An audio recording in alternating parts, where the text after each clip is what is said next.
ಕುಮಾರಸ್ವಾಮಿ ಅವರು ಬರೀ ಬಾಯಲ್ಲಿ ಹೇಳ್ತಿದ್ದಾರೆ, ಕಂಪನಿಯಿಂದ ನೇರವಾಗಿ ಅರ್ಜಿ ಹಾಕ್ಸ್ಬೋದಾಗಿತ್ತು. ಆದ್ರೆ ಕುಮಾರಸ್ವಾಮಿ ಅವರು ಬರೀ ಬಾಯಿ ಮಾತಲ್ಲಿ ಹೇಳ್ತಾರೆ. ನಾನೇ ಮುಖ್ಯಮಂತ್ರಿಗೆ ಪತ್ರ ಬರೆದಿದ್ದೀನಿ. ಈಗ ಮುಖ್ಯಮಂತ್ರಿಗೆ ಪತ್ರ ಬರೆದು ಇಮಿಡಿಯೇಟ್ ಆಗಿ ಪಾಪ ಇವ್ರ ಆಸೆ ನೆರವೇರಿಸ್ಬೇಕಲ್ಲ, ಇವ್ರ ಆಸೆ ನೆರವೇರ್ಸಕ್ಕೋಸ್ಕರಲೇ ನನ್ನದೇ ಆದಂತ ಇಲಾಖೆನಲ್ಲಿ 500 ಕೋಟಿ ರೂಪಾಯಿಗಳನ್ನ ಇನ್ವೆಸ್ಟ್ಮೆಂಟ್ ಮಾಡಿ ಒಂದು ಇಶ್ಯೂಗೆ ಈಗಾಗಲೇ ನಾನು ಚಾಲನೆ ಕೊಟ್ಟಿದ್ದೇನೆ.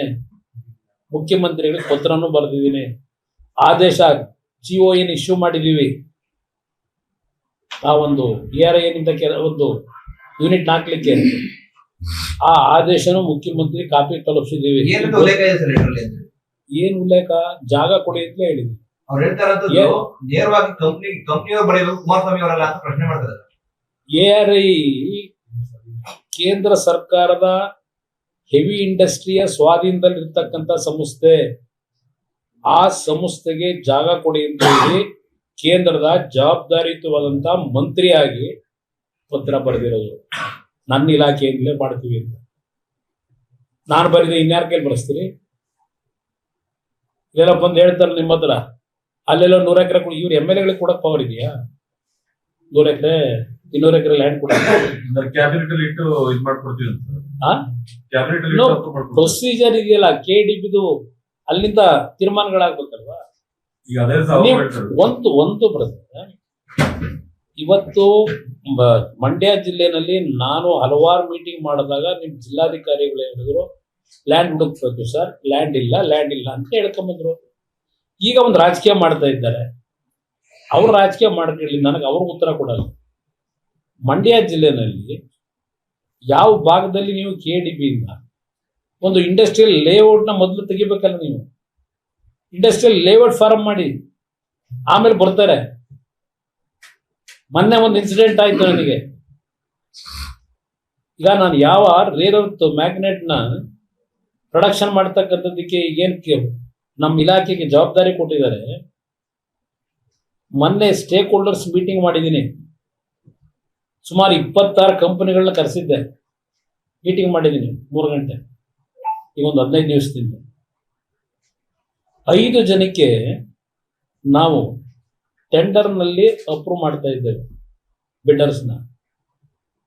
ಕರ್ನಾಟಕದವ್ರದೇ ಒಂದು ಯುವಕರ ಒಂದು ಸಂಸ್ಥೆ ಮೋಟರ್ಗಳನ್ನು ತಯಾರು ಮಾಡ್ತಾ ಇದ್ದಾರೆ. ಅವರು ಮೋಟರ್ ಇಂಜಿನ್ಗಳನ್ನ ಅವರು ಈ ರೇರ್ ಅರ್ತ್ ಮ್ಯಾಗ್ನೆಟ್ ನ ಪ್ರೊಡಕ್ಷನ್ಗೆ ನಮಗೊಂದು ಅವಕಾಶ ಕೊಡಿ. ನಮ್ಗೆ ಆಸ್ಟ್ರೇಲಿಯಾದಿಂದ ರಾ ಮೆಟೀರಿಯಲ್ ತರಿಸ್ತಕ್ಕಂಥದ್ದಕ್ಕೆ ಎಲ್ಲ ನಾವು ಸ್ವಲ್ಪ ಈಗಾಗಲೇ ಒಂದು ಮಾತುಕತೆ ನಡೆಸ್ತಾ ಇದ್ದೀವಿ ಅಂತಕ್ಕಂಥ ಪ್ರಸ್ತಾವ ತಂದರು. ನಾನು ಅವರಿಗೆ ಏನಾದ್ರು ಮಾಡಿ ಮಂಡ್ಯದಲ್ಲಿ ಹಾಕಿದ್ರೆ ನಾನು ಎಲ್ಲಾ ರೀತಿ ಸಹಕಾರ ಕೊಡ್ತೀನಪ್ಪ ಅಂದ್ರೆ ಏನ್ ಹೇಳ್ಬೇಕು ಅವರು? ಸರ್, ಕರ್ನಾಟಕದಲ್ಲಿ ಉಪಯೋಗ ಬರಲ್ಲ ಸರ್, ಮಾಡೋಕ್ಕಾಗಲ್ಲ.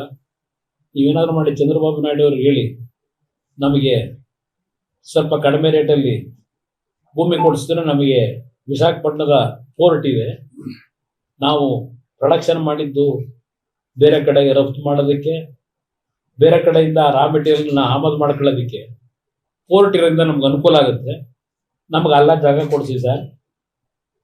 ಏನ್ ಸಮಸ್ಯೆ ಸರ್? ಈ ದರಿದ್ರ ಸರ್ಕಾರ ಕೇಳಿ ಏನ್ ಸಮಸ್ಯೆ ಅಂತೇಳಿ ನನ್ನೆಲ್ಲ ಕೇಳೋದು. ಈ ಕ್ಷಣದವರೆಗೆ ರಾಜ್ಯ ಸರ್ಕಾರದ ಯಾವನೇ ಮುಖ್ಯಮಂತ್ರಿ ನನ್ನ ಮುಂದೆ ಬಂದು ಯಾವುದೇ ಪ್ರಸ್ತಾವನೆಯನ್ನು ಅವ್ರು ತಂದಿಲ್ಲ. ಮಾಧ್ಯಮಗಳಲ್ಲಿ ಮಂಡ್ಯ ಜಿಲ್ಲೆನಲ್ಲಿ ಬರ್ತಕ್ಕಂಥ ಪ್ರತಿಕ್ರಿಯೆ ನೋಡಿದ್ದೇನೆ ಹೊರತುಪಡಿಸಿ ನೇರವಾಗಿ ನನ್ನ ಹತ್ರ ಯಾರೋ ಬಂದು ಚರ್ಚೆ ಮಾಡಿಲ್ಲ.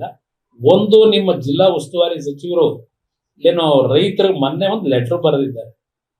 6ನೇ ತಾರೀಕು ಇಲ್ಲೇನೋ ಒಂದು ಕಾರ್ಯಕ್ರಮ ಬೆಂಗಳೂರಿನಲ್ಲಿ ನಮ್ಮ ರೈತರಿಗೆ ಒಂದು ತಿಳುವಳಿಕೆ ಮಾಡೋಕ್ಕೆ ಅಗ್ರಿಕಲ್ಚರ್ ಬಗ್ಗೆ ಏನೋ ಒಂದು ಸಂವಾದ ಇಟ್ಕೊಂಡವ್ರು ಕಾನ್ಫರೆನ್ಸ್, ಅದಕ್ಕೆ ಉದ್ಘಾಟನೆಗೆ ಬನ್ನಿ ಅಂತ ಒಂದು ಲೆಟರ್ ಬರೆದಿದ್ದಾರೆ.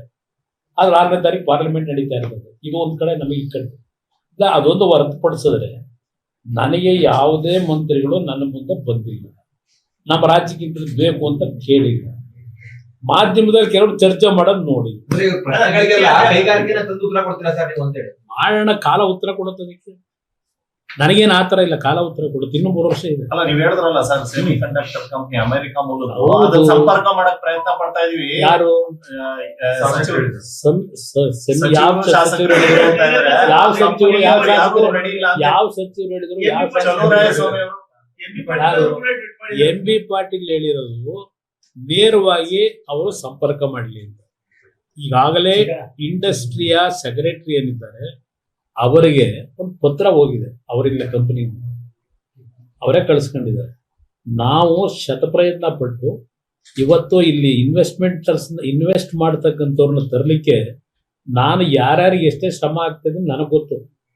ಈ ಸರ್ಕಾರ ಎಷ್ಟು ಮಟ್ಟಿಗೆ ಇವತ್ತು ಈ ರಾಜ್ಯದಲ್ಲಿ ಇಂಡಸ್ಟ್ರಿ ತರ್ತಕ್ಕಂಥದ್ದಕ್ಕೆ ಎಷ್ಟರ ಮಟ್ಟಿಗೆ ಪ್ರಭಾವ ಬೀರ್ತಾವ್ರೆ ಅಂತಕ್ಕಂಥದ್ದು ಗೊತ್ತು ನನಗೆ. ಬೇರೆ ರಾಜ್ಯಕ್ಕೆ ಏನಾಗ್ತಿದೆ, ನಮ್ಮ ರಾಜ್ಯದಲ್ಲಿ ಏನಾಗ್ತಿದೆ ಇದೆಲ್ಲ ನೋಡ್ತಾ ಇದ್ದೀನಿ. ಇಷ್ಟೆಲ್ಲ ಪ್ರಯತ್ನಗಳಾಗ್ತಾ ಇದ್ರು ಯಾಕೆ ಇಷ್ಟು ಟೀಕೆಗಳಾಗ್ತಾ ಇದೆ ಅಂತ ಹೇಳಿ ಟೀಕೆ ರಾಜಕೀಯವಾಗಿ ಮಾಡ್ತಾರೆ, ಪಾಪ ಹೇಳ್ತಾ ಇಲ್ವಾ. ಕುಮಾರಸ್ವಾಮಿ ಅವರು ಬರ್ತಾರೆ, ಭಾವನಾತ್ಮಕವಾಗಿ ಮಾತಾಡ್ತಾರೆ, ಹೋಗ್ತಾರೆ, ಏನೋ ನೀವು ಒಂದ್ ಕೆಲ್ಸ ಮಾತಾಡ್ತೀರಿ, ಹೇಳ್ತಾ ಇದ್ದಾರೆ ಸರ್. ನೀವು ಭಾವನಾತ್ಮಕವಾಗಿ ಮಾತಾಡ್ತೀರಿ, ನಿಮ್ ಹಿಡ್ಕೊಂಡಿರಲ್ಲ ಯಾರು ಅವ್ರ ತರ ನಾನ್ ಮಾತಾಡಕ್ಕಾಯ್ತದ? ಮೊನ್ನೆ ಏನ್ ಹೇಳೋರು ಹೇಳಿ, ಅದಂತೂ ಈ ಮಂಡ್ಯ ಜಿಲ್ಲೆ ಒಳ್ಳೇದಾಗಬೇಕು ಅಂದ್ರೆ ಜನತಾದಳ ಒದ್ದೋಡಿಸ್ಬೇಕಂತ, ಜನತಾದಳ ಒದ್ದೋಡಿಸ್ಬೇಕಂತ. ಈ ಜಿಲ್ಲೆ ಇವರೊಬ್ಬರೇ ಗುತ್ತಿಗೆ ತಗೊಂಡಿರೋರು, ಯಾರು ತೋರಿಸ್ತಾರೆ ಮುಂದೆ ಗೊತ್ತಾಗುತ್ತೆ. ಲೇಟೆಸ್ಟ್ ಹಾಗೂ ಇಂಟ್ರೆಸ್ಟಿಂಗ್ ಸುದ್ದಿಗಳಿಗಾಗಿ ಬಾಸ್ ಟಿವಿ ಕನ್ನಡ ಚಾನೆಲ್ನ ಸಬ್ಸ್ಕ್ರೈಬ್ ಮಾಡಿ, ಹಾಗೆಯೇ ಬೆಲ್ ಐಕಾನ್ ಪ್ರೆಸ್ ಮಾಡಿ. ಇದರ ಜೊತೆಗೆ ಫೇಸ್ಬುಕ್, ಇನ್ಸ್ಟಾಗ್ರಾಮ್, ಎಕ್ಸ್ ನಲ್ಲೂ ಮಿಸ್ ಮಾಡದೆ ಫಾಲೋ ಮಾಡಿ.